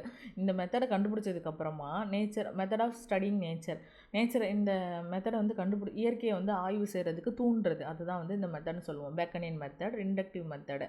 இதை கண்டுபிடிச்சதுக்கப்புறமா வந்து உலகத்தோட கட்டமைப்பை உருவாக்குறவங்களில் ஃபஸ்ட் ரேங்க் யாருக்கு கொடுக்குறாங்க அப்படின்னா பேக்கனுக்கு கொடுக்குறாங்க. But these belongs to the history not of general literature but of science and philosophy. இது வந்து பொதுவாகவே வந்து அந்த ஹிஸ்ட்ரி மட்டும், அதாவது இலக்கிய வரலாறு கிடையாது, ஜென்ரல் லிட்ரேச்சர் கிடையாது. இது எதுக்கு இருக்குது அப்படின்னா வந்து சயின்ஸ் இருக்குது, பிலாசபி தத்துவம் இருக்குது இல்லையா, அது ரெண்டோட வரலாறும் இருக்கும். His principal contribution to general literature in his little collections of. அப்போ அவர் வந்து இலக்கியத்திற்கும் வந்து அவரோட பங்களிப்பு இருக்குது. என்ன இருக்குது அப்படின்னா லிட்ரேச்சருக்கும் வந்து அவரோட கான்ட்ரிபியூஷன் கொடுத்துருக்கிறாரு. என்ன அப்படின்னு பார்த்தோம் அப்படின்னா லிட்டில் கலெக்ஷன்ஸ் ஆஃப் எஸ்ஸே, இது ரொம்ப முக்கியமான ஒரு work. Essays or counsels civil and moral, இதோட டைட்டிலே நிறைய வாட்டி கொஸ்டினாக வந்திருக்கு. ஃப்ரான்சிஸ் பேக்கனோட எஸ்ஸேவோட டைட்டில், ஃபுல் டைட்டில் என்ன அப்படின்னு சொல்லி கேட்பாங்க. Counsels civils and moral. இது வந்து இந்த சிசி வந்து மாற்றி போட்டுறக்கூடாது, மிங்கிள் பண்ணி கூட கொஸ்டின் கேட்பாங்க. கவுன்சில்ஸ் சிவில் அண்ட் மாரல் அப்படிங்கிறது தான் வந்து இந்த எஸ்ஸேவோட டைட்டில். ஃபஸ்ட்டு பப்ளிஷ்டு இன் 1597. அவரோட இந்த எஸ்ஸே வந்து எப்போ பப்ளிஷ் பண்ணியிருக்காங்க அப்படின்னா வந்து 1597 பப்ளிஷ் பண்ணியிருப்பாங்க. இந்த 1597 டோட்டலாக வந்து 10 எஸ்ஸேஸ் வந்திருக்கும். அப்புறமா 1612 வந்து என்லார்ஜ் பண்ணி செகண்ட் எடிஷன் வந்திருக்கும். அதில் 38 எஸ்ஸே வந்திருக்கும். 1625 வந்து திரும்பவும் என்லார்ஜ் பண்ணி தேர்ட் எடிஷன் கொடுத்துருப்பாங்க. அதில் டோட்டலாக எவ்வளோ வந்திருக்கும் அப்படின்னா வந்து 58 எஸ்ஸேஸ் வந்திருக்கும். இப்போ 1597, 1612, 1625 இதில் உள்ள 10 எஸ்ஸேஸ் தான் வந்து இதுலேயும் சேர்ந்து தான் வந்திருக்கும் 38. இதில் உள்ள இந்த 38 சேர்ந்து தான் வந்து அடிஷ்னலாக 20 எஸ்ஸே சேர்ந்து 58 எஸ்ஸே வந்திருக்கும். அப்போது 1597 வந்த எஸ்ஸேஸ் இதுலேயும் இருக்கும், இதில் உள்ள எஸ்ஸேஸ் இதுலேயும் இருக்கும். ஓகே, நமக்கு கொடுத்த ஆஃப் ஸ்டடீஸ் அப்படிங்கிற எஸ்ஸேஸ் வந்து 1597 கலெக்ஷன்லேயும், ஆஃப் ஆம்பிஷன் அப்படிங்கிற எஸ்ஸே வந்து 1525 எடிஷன்லேயும் வந்திருக்கு. இந்த 2 எஸ்ஸேயோட பப்ளிஷிங் பார்த்துக்கோங்க. த ரைட்டிங் செகண்ட் யூனிட்டில் UGTRB சிலபஸில் ஆஃப் ஸ்டடீஸ் ஆஃப் ஆம்பிஷன் அப்படின்னு சொல்லிட்டு 2 எஸ்ஸே கொடுத்துருக்காங்க. ஆஃப் ஸ்டடீஸ் ஆஃப் ரிவெஞ்ச் அப்படின்னு சொல்லிட்டு கொடுத்துருக்காங்க. இந்த ஆஃப் ஸ்டடீஸ் அப்படிங்கிறது 1597 ஆஃப் ரிவெஞ்ச் அப்படிங்கிறது 1625 வந்திருக்கு. ஓகே, ஸ்டடீஸ்க்கு ரொம்ப முக்கியம் கொடுக்கணும். ஃபஸ்ட் எடிஷனில் ரிவெஞ்ச் வந்து கடைசியாக தான் எடுக்கணும் லாஸ்ட் எடிஷனில் அப்படி ஞாபகம் வச்சுக்கோங்க, சும்மா ஒரு மெமரிக்காண்டி. The writing of these essays was doubtful suggested by the essays of the great French thinker Montaigne. இந்த இந்த எஸ்ஸேயில் வந்து இந்த எஸ்ஸே அப்படிங்கிற இந்த இந்த எழுதுகிற எண்ணம் அவருக்கு யார்கிட்ட இருந்து வந்திருக்கு அப்படின்னா மான்டேக், ஃப்ரெஞ்சு திங்கர் யார் அப்படின்னா வந்து மான்டேக், அவர்கிட்ட இருந்து தான் வந்திருக்கு, அவரோட எஸ்ஸேஸ் மூலமாக தான் வந்திருக்கு. But both the matter and the manner of them far entirely Bacon's own. ஆனால் அந்த எழுதணுங்கிற திங்கிங் மட்டும்தான் வந்திருக்கு, அதில் உள்ள கதை அந்த மேட்டர் அண்ட் மேனர், அந்த பாணி, நடைமுறை, எழுத்து முறை அதெல்லாம் சொல்லுவோம் இல்லையா, அதெல்லாம் வந்து பேக்கனோட சொந்தமான கருத்துக்கள் தான். It should be noted that like Montagu he used the word essay in its originally etymological sense, now almost lost and thus equivalent to essay, trial or attempt. இப்போ essay அப்படிங்கிற வேர்டு வந்து மான்டேக்கை போல தான் வந்து அவர் யூஸ் பண்ணுறாரு, ஆனால் அது எட்டமாலஜி word மட்டும்தான், அது ஒரு மூலப்பொருள் மட்டும்தான். ஆனால் இவர் இந்த நம்ம பேக்கன் யூஸ் பண்ண இந்த எஸ்ஸேக்கு அதுக்கு வந்து ஒரு ட்ரையல் இல்லைனா ஒரு அட்டெம்ப்ட் அப்படின்னு சொல்லிட்டு ஒரு மீனிங் இருக்குது. ஈக்குவலன் டு அசை, ட்ரையல் ஆர் அட்டெம்ப்ட் அப்படிங்கிற ஒரு மீனிங் இருக்குது. இப்போது எஸ்ஏ அப்படிங்கிற எட்டமாலஜிக்குனா என்னென்னு சொல்லுவோம், ரூட் வேர்டு, ஒரு வார்த்தை எங்கேருந்து வந்திருக்கு அதுக்கு பேர் தான் எட்டமாலஜின்னு சொல்லுவோம், மூலப்பொருள். ஆனால் எங்கேருந்து வந்திருக்கு ஒரு வார்த்தை, அதை தான் வந்து எட்டமாலஜிக்குன்னு சொல்லுவோம். இப்போது இந்த எஸ்ஏ அப்படிங்கிற வேர்டு வந்து ரூட் வேர்டாக தான் வந்து யார்கிட்டேருந்து எடுத்திருக்கா, மான்டேக்டேருந்து எடுத்திருக்காரு. ஆனால் இவரோட எட்டமாலஜி அப்படிங்கிறது என்னன்னா வந்து இவருக்கு வந்து ஒரு முயற்சி இல்லைனா ஒரு சோதனை அப்படிங்கிற மாதிரி தான். அட்டெம்ப்ட்னா ஒரு எக்ஸ்பீரிமெண்ட்டு, ஒரு ட்ரையல், ஒரு முயற்சி அப்படின்னு சொல்லி சொல்கிறாரு. The essay therefore are intent merely as a dispersed meditation or informal thought on the subject. இந்த எஸ்ஸேவை என்னன்னு சொல்லி சொல்கிறாங்க அப்படின்னா வந்து டிஸ்பர்ஸ்டு மெடிடேஷன்ஸ், சிதறிய தியானங்கள், இல்லைனா வந்து இன்ஃபார்மல் தாட்டு, ஒரு ஃபார்மலாக இல்லாமல் இன்ஃபார்மலாக உள்ள தாட்டுனா என்னன்னு சொல்லுவோம், எண்ணங்கள், அந்த மாதிரி சிந்தனைகள், எண்ணங்கள் அந்த மாதிரி இருக்குது. இந்த எதை சொல்கிறாங்க அப்படின்னா இந்த எஸ்ஸேஸை அப்படி தான் இருக்குதுன்னு சொல்லி சொல்கிறாங்க. அதாவது கம்பைன் பண்ணி கொடுக்காம அங்கங்கே கருத்துக்கள் வந்து செதறி கிடக்குது, நம்மளோட சிந்தனைகளை ஒருங்கிணைக்காமல் அப்படியே வந்து வேறு சிந்தனையாக சீர் இல்லாமல், அதாவது ஃபார்மாக இல்லாமல் இன்ஃபார்மலாக இருக்குதுன்னு சொல்லி சொல்கிறாங்க இந்த எஸ்ஸேவை. அந்த subject dealt with not an exhaustive treatise. இது வந்து ஒரு முழுசாக ட்ரீட்டிஸ்னால் என்னென்னு சொல்லுவோம், ட்ரீட்டிஸ் அப்படின்னா வந்து ஆய்வு கட்டுரைன்னு சொல்லுவோம். இது வந்து ஒரு முழுசாக ஒரு ஆய்வு கட்டுரை மாதிரி இல்லாமல் இந்த எஸ்ஸேஸ் என்ன பண்ணியிருக்கு அப்படின்னா அங்கங்கே செதறி கொடுத்துருக்காங்க அப்படின்னு சொல்லி சொல்கிறாங்க இந்த பேக்கனோட எஸ்ஸேஸை. Thoroughly practical in character, they concern themselves for the most part with the contact of life in private and public affairs, and thus with things which come home to men business and bosoms. Extraordinary insight and sagacity are their salient qualities. இதில் என்ன சொல்கிறாங்கன்னா ரொம்ப முக்கியமான point தான் இது. ஃபுல்லாகவே இந்த எஸ்ஐஸ் ஃபுல்லாகவே வந்து தரவுலி இதை ப்ராக்டிக்கல் இன் கேரக்டர், அது வந்து இப்போ ஃபுல்லாகவே வந்து ப்ராக்டிக்கல் இன் கேரக்டர்னால் நடைமுறை வாழ்க்கைக்கு சம்மந்தமாக தான் இருக்குது. பொதுவாகவே வாழ்க்கை நம்ம எப்படி நடத்தணும் அதை ஃபுல்லாக வந்து கவனம் செலுத்துகிற மாதிரி தான் இருக்குது இந்த எஸ்ஸே ஃபுல்லாக. பொதுவாக முக்கியமாக வந்து தனிப்பட்ட மனுஷனோட வாழ்க்கையில் இல்லைனா வந்து அவனுக்கு நேரடியாக எந்தெந்த விஷயம்லாம் வந்து அவனை தொடர்பு படுத்தும், அந்த மாதிரி விஷயத்த எல்லாமே வந்து யாருக்கு எடுத்து கொடுக்குது அப்படின்னா வந்து இந்த மனுஷனுக்கு வந்து இந்த எஸ்ஸே வந்து நமக்கு என்ன பண்ணணும், என்ன பண்ணக்கூடாது, எப்படி வந்து வாழணும். இப்போ ரிவெஞ்ச் எல்லாம் எடுத்துக்கிட்டிங்கன்னா நீங்கள் வந்து ரிவெஞ்ச் பண்ணக்கூடாது, பப்ளிக் ரிவெஞ்சு, ப்ரைவேட் ரிவெஞ்ச் இதெல்லாம் பற்றி பேசியிருப்பாங்க. அது எவ்வளோ ரிவெஞ்ச் பண்ணால் நம்மளோட காயங்கள் வந்து ஆறாமல் இருந்துகிட்டே இருக்கும், அதை மன்னிச்சு போயிட்டு அப்படின்னா வந்து நமக்கு வந்து பிரின்ஸ் மாதிரி ஒரு பிரின்ஸ் பார்ட் ஆஃப் பர்டன், நீ மன்னிச்சு போயிட்டேன்னா அப்படின்னா வந்து ஒரு இளவரசன் மாதிரி நீ வந்து கடந்து போயிட்டு நிம்மதியாக வாழலாம். இது வந்து நீ வச்சுக்கிட்டே இருந்தேன்னா அது புண்ணு ஆறாமல் இருந்து வலிச்சுட்டே இருக்கும். யார் வந்து ரிவெஞ்ச் பண்ணுவா, ரொம்ப வந்து விச் பீப்புள், அதாவது எண்ணங்கள் தப்பாக உள்ளவங்க தான் ரிவெஞ்ச் பண்ணுவாங்க. அப்போது ஒருத்தவங்களை வந்து மறைமுகமாக இருந்து ரிவெஞ்ச் பண்ணக்கூடாது, டேரெக்டாக இருந்து தான் ரிவெஞ்ச் பண்ணணும். இந்த மாதிரிலாம் வந்து கொடுத்துருப்பாங்க இல்லையா, இது நம்மளோட லைஃபுக்கு பொருந்துகிற மாதிரி இருக்கும். அந்த மாதிரி ப்ராக்டிக்கல் கேரக்டருக்கு ப்ராக்டிக்கல் லைஃபுக்கு சம்மந்தமான விஷயங்களை சொல்கிறது தான் இந்த எஸ்ஸே அப்படின்னு சொல்லி சொல்கிறாங்க.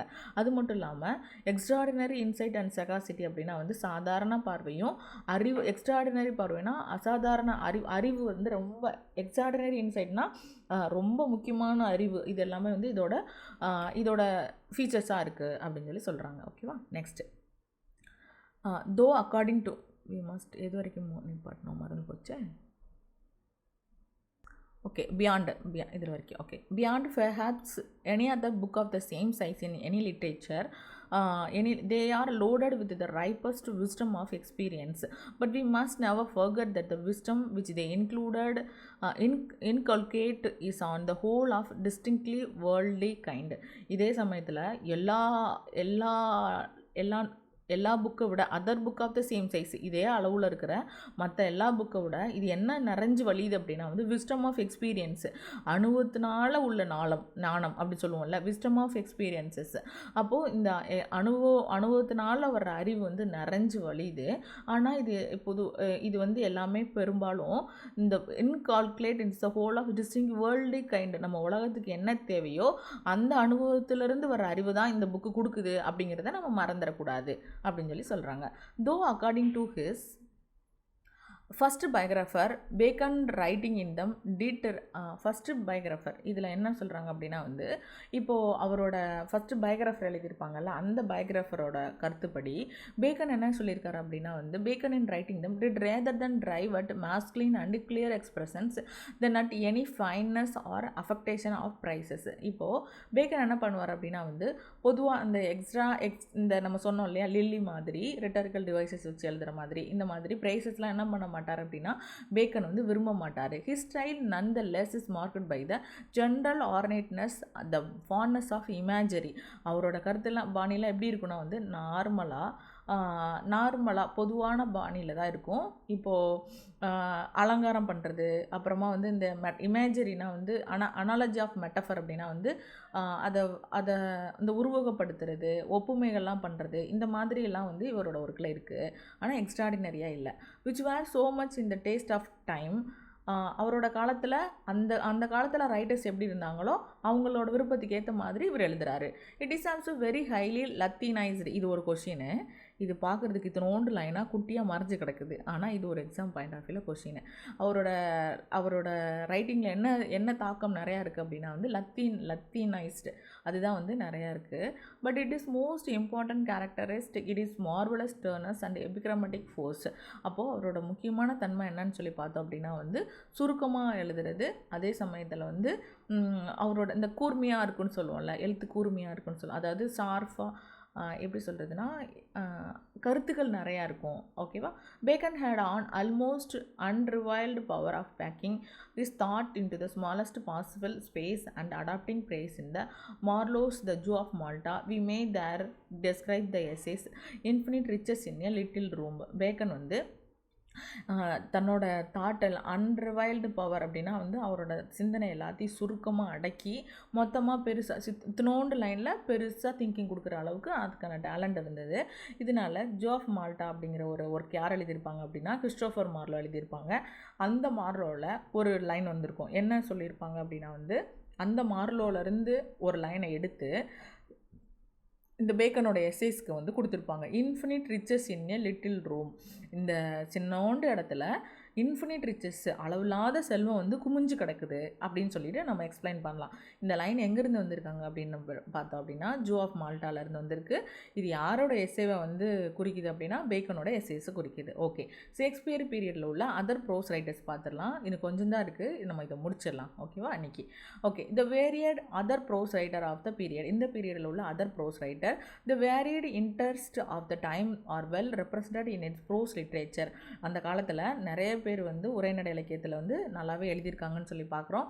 History was cultivated by many writers among them. வரலாறு வந்து நிறைய எழுத்தாளர்களை வந்து வளர்த்து விட்டுருக்கு. அதில் ஒருத்தர் யார் அப்படின்னு பார்த்தோன்னா வந்து Walter Raleigh. In his vast and uncritical history of the world. அவரோட முக்கியமான ஒர்க் என்னன்னு சொல்லி பார்த்தோம் அப்படின்னா வந்து விமர்சனமே இல்லாத, இஸ் வாஸ்ட் ரொம்ப பெருசாக இருக்குது, அன்கிரிட்டிக்கல். இந்த ஒர்க்கை யாருமே விமர்சனமே பண்ணலை, கிரிட்டிக்கலே பண்ணலை, அதனால தான் அன்கிரிட்டிக்கல் ஒர்க்குன்னு சொல்கிறாங்க. இதோட ஒர்க்கோட நேம் என்னென்னா ஹிஸ்ட்ரி ஆஃப் த வேர்ல்டு அப்படிங்கிறது 1614 வந்து பப்ளிஷ் ஆகிருக்கு. Bacon in his judicial history of the king of the reign of Henry VII. இந்த king of the reign of Henry VII அப்படிங்கிற ஒரு ஒர்க்கு. ஒரு நிமிஷம். பேக்கன் வந்து இந்த ஹென்ரி VII அப்படிங்கிறதுல யாரை பற்றி சொல்லியிருக்காரு அப்படின்னா வந்து ஹென்ரி VII ஹிஸ்ட்ரியை பற்றி பேசியிருக்காரு. Foxe in his thoroughly untrustworthy act and monument are or book of martyrs 1563. இப்போ இதுக்கப்புறமா ஃபாக்ஸ் அப்படிங்கிற ஒருத்தர் இருக்கார். அவர் என்ன எழுதியிருக்காரு அப்படின்னா வந்து ஆக்ட் இல்லைனா வந்து மோனமெண்ட் இல்லைனா வந்து புக் ஆஃப் மார்டைர்ஸ் அப்படிங்கிற ஒர்க்கு. அப்புறமா ரஃபேல் ஹாலின்செட், இது நம்ம ராமச்சந்திரன் நாயர் புக்கில் தெளிவாக பார்த்துருந்தோம். Of his chronicles of England, Scotland and Ireland. England வருது, அப்புறமா ஸ்காட்லாண்டு, லாஸ்ட்டாக தான் அயர்லாண்டு. இந்த ஒரு ஒர்க்கு இந்த ஒர்க் எல்லாமே ஷேக்ஸ்பியர் வந்து பின்னாடி யூஸ் பண்ணியிருப்பார் இல்லையா, அவரோட ஹிஸ்டாரிக்கல் ட்ராமா, அதுக்கு வந்து இது வந்து ஒரு அடித்தளம்னு சொல்கிறாங்க. இப்போ இதுக்கு முன்னாடி பார்த்தது என்னென்ன ஒர்க்கெல்லாம் பார்த்தோம் அப்படின்னா வந்து வால்டர் ரேலேவோட வந்து ஹிஸ்ட்ரி ஆஃப் த வேர்ல்டு, பேக்கனோட வந்து ஹென்ரி த செவன், அப்புறமா வந்து இந்த இன்னொரு ரைட்டர் ஒருத்தர் இருப்பார் இந்த ஃபாக்ஸ் அவரோட ஆக்ட் அண்ட் மோனமெண்ட்ஸ், அப்புறமா புக் ஆஃப் மார்டைர்ஸ், அப்புறமா ரஃபேல் ஹாலின்சனத்தோட chronicle of England, Scotland and Ireland. இந்த எல்லா ஒர்க்குமே யாருக்கோட ஷேக்ஸ்பியரோட இந்த ஹிஸ்டாரிக்கல் பிளேஸ்க்கு வந்து அடித்தளமாக இருக்குது. At A time when the spirit of adventures was strong, அந்த சமயத்தில் வந்து அட்வென்ச்சர்ஸ் என்னன்னு சொல்லி பார்த்தோன்னா வந்து சாகசம் பண்ணுவாங்கள்ல, அதுதான் வந்து அந்த ட்ராவல் பண்ணுறது. அதில் வந்து அந்த literature of the travel naturally flourished and of this one specially famous work. அப்போ என்ன பண்ணுவாங்கன்னா வந்து லிட்ரேச்சர் சம்மந்தமாக வந்து ட்ராவல் பண்ணிட்டு வருவாங்க. இது எல்லாமே இருந்தது. அதில் முக்கியமான ஒர்க் யார் எழுதியிருப்பாங்க அப்படின்னா வந்து ரிச்சர்ட் ஹாக்லூயிட் அப்படின்னு ஒருத்தர் the principal navigations voyages traffics and discoveries of the English nation அப்படிங்கிற ஒரு ஒர்க்கில் சொல்லிடலாம். இந்த ஒர்க் எதுக்கு எக்ஸாம்பிள் அப்படின்னா வந்து அட்வென்ச்சர்ஸ் ப்ளஸ் ட்ராவல். ஓகேவா, maybe cited as an example. இதுதான் முக்கியமான வந்து எக்ஸாம்பிளாக வச்சுக்கலாம். இந்த field of theology a great deal of important work was done, while this does not properly concern us here, the masterly ecclesiastical polity of Richard Cooker. இது மட்டும் இல்லாமல் இப்போது தியாலஜி அப்படின்னு சொல்லிட்டுனா தத்துவம்னு சொல்லுவோம் இல்லையா, அது சம்மந்தமாகவும் ஒரு சில ஒர்க்கு வந்து ப்ரொடியூஸ் ஆச்சு. அதில் முக்கியமானவர் யார் அப்படின்னு பார்த்தோன்னா ரிச்சர்ட் குக் எழுதின எக்லெசியாஸ்டிக்கல் பாலிட்டி. இது ரொம்ப முக்கியம். இந்த எக்லெசியாஸ்டிக்கல் பாலிட்டி அப்படிங்கிற ஒர்க்கு எந்த ஃபீல்டை சேர்ந்தது அப்படின்னு சொல்லி கேட்டாங்க அப்படின்னா வந்து ஃபீல்ட் ஆஃப் தியாலஜி. ஓகேவா, இது எப்போ பப்ளிஷ் ஆகுது அப்படின்னா 1594 வந்து பப்ளிஷ் ஆகிருக்கும். இதில் தான் வந்து நம்ம என்ன பார்த்தோம், 1594 to 1597. 1594 ஃபாஸ்டஸோட ஃபஸ்ட்டு பர்ஃபார்மன்ஸ் பார்த்தோம். அப்புறமா வந்து தாமஸ் நாஷோட அன்ஃபார்ச்சுனேட் ட்ராவலர் பார்த்தோம். இப்போ வந்து ரிச்சர்ட் குக்கோட எக்லெசியாஸ்டிக்கல் பாலிட்டி, அதுவும் வந்து 1594 வந்து பப்ளிஷ் ஆகுதுன்னு சொல்லி பார்க்குறோம். இப்போது may be mentioned is passing of the sake ஆஃப் his style, which though still over rhetorical and involved. இவரோட இதில் வந்து கொஞ்சம் ரிட்டாரிக்கல் இது எல்லாமே வந்து இன்வால்வ் பண்ணியிருந்தா கூட in generally plain and simpler than most contemporary prose மற்ற எல்லாரையும் விட சிம்பிளாகவும் பிளைனாகவும் தான் எழுதியிருந்தார். In this context we must recall, இதோடு சேர்ந்து நம்ம முக்கியமாக ரீகால் பண்ண வேண்டிய ஒரு ஒர்க் என்னென்னா authorised version of the Bible 1611. அதில் வந்து நம்ம ஞாபகம் வச்சுக்கணும், பைபிளோட முக்கியமான ஒரு work, translation work, authorised version, அதாவது அங்கீகரிக்கப்பட்ட Bible translation work, which from the date of it appearance onward has never cease to exercise a profound influence upon English writing. இது வந்ததுக்கப்புறமா இங்கிலீஷ் ரைட்டிங் வந்து பயங்கரமாக டெவலப் ஆச்சு. மக்கள் வந்து லத்தீன்லேருந்து டிரான்ஸ்லேட் பண்ணி இங்கிலீஷில் இருக்கிற ஒர்க்கை படிக்க ஆரம்பித்தாங்க, எழுத ஆரம்பித்தாங்க. From the point of view literary history there is also great signification of the development of the literature of criticism. அதே சமயத்தில் இந்த லிட்ரேச்சரோட கிரிட்டிசிசம், அதாவது விமர்சனமும் வந்து நல்லாவே வளர ஆரம்பித்தது. For this shows that people were beginning to be interested in the form of principle of literature as an art. இதில் வந்து மக்களுக்கு நிறைய இன்ட்ரெஸ்ட் வர ஆரம்பிச்சது கிரிட்டிசிசம் பண்ணோடனையும். அதில் வந்து இந்த மாதிரியான கலையில் கூட மக்களுக்கு ஆர்வம் காட்ட ஆரம்பித்தாங்க. எதில், இந்த கிரிட்டிசிசம் ஒர்க்கில். The best one of this early treatise in Sidney's apology for poetry in 1581. இந்த 1581 எழுதப்பட்ட இந்த அப்பாலஜி பார் போயட்ரி வந்து ரொம்பவே வந்து ஒரு முக்கியமான வந்து ஆய்வு கட்டுரை கிரிட்டிசிசம் ஒர்க்கில். இது பின்னாடி வந்து 1595 பப்ளிஷ் பண்ணியிருப்பாங்கன்னு சொல்லியிருப்பாங்க. Other similar work of some importance William வெப்ஸோட a discourse of English poetry அப்படிங்கிறது 1586. அப்புறம் சார்ஜ் புட்டங்கம் அவரோட ஆர்ட் ஆஃப் இங்கிலீஷ் பாய்ஸே அப்படிங்கிறது 1589 வந்து பப்ளிஷ் ஆயிருக்கு. இது எல்லாமே வந்து கிரிட்டிசிசம் பாயிண்ட் ஆஃப் வியூவில் ஒர்க்கு.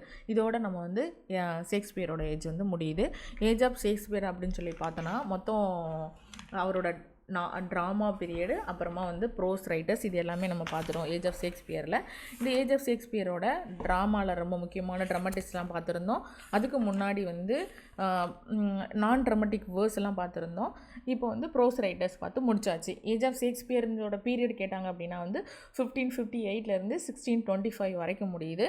ஆனால் ஷேக்ஸ்பியர் எப்போ பிறப்பார் அப்படின்னா 1564 பிறந்து 1616 இறந்துருவார். குயின் எலிசபெத் வந்து ரூல் வந்த பீரியட்லேருந்து ஜேம்ஸ் ஒன்னோட ரூலிங் பீரியட் முடிகிற வரைக்கும் வந்து இந்த பீரியடை ஏஜ் ஆஃப் ஷேக்ஸ்பியர் அப்படின்னு சொல்லி சொல்கிறாங்க. தேங்க்யூ. திரும்ப திரும்ப வீடியோவை கேளுங்க. கிச்சனில் ஒர்க் பண்ணும்போது, வாக்கிங் போகும்போது, ட்ராவல் பண்ணும்போது கேட்டு கேட்டு கேட்டு ஹட்சனை வந்து உங்கள் மைண்டில் வந்து நிலைநிறுத்திடுங்க. 10 கொஸ்டின் கன்ஃபார்மாக ஹட்சன்லேருந்து இருக்கும். 10 மார்க்கு 1 மார்க்கில் வேலை போனவங்களுக்கு தான் 10 மார்க்கோட அருமை என்னன்னு தெரியும். அதனால் கண்டிப்பாக ரிவைஸ் பண்ணிகிட்டே இருங்க ஹட்சனை. மற்ற எல்லா ஒர்க்கும் எல்லோரும் படிச்சிருவாங்க. ட்ராமா படிச்சிருவாங்க, நாவல் படிச்சிருவாங்க, போயம் படிச்சிருவாங்க, ப்ரோஸ் படிச்சிருவாங்க. அதுக்கு எல்லாத்துக்கும் ஈக்குவல் சோர்ஸாக தான் இருக்கும். ஆனால் ஹட்சன் தான் நமக்கு டிசைடிங் ஃபேக்டராக இருக்கும். 9th யூனிட்டும் ஹட்சன் தான். அதனால் ஹட்சனை வந்து முடிஞ்ச அளவுக்கு வந்து தரவு பண்ணிடுங்க. உங்களால் வந்து உட்காந்து படிக்கிறதுக்கு டைம் இல்லை அப்படின்னா டெய்லி ஒரு வீடியோவை ரெகுலராக கேட்டுக்கோங்க. திரும்ப திரும்ப கேளுங்க. ஹட்சன் புக்கை மனப்பாடம் பண்ணிடுங்க எக்ஸாமுக்குள்ளே. Thank you so much.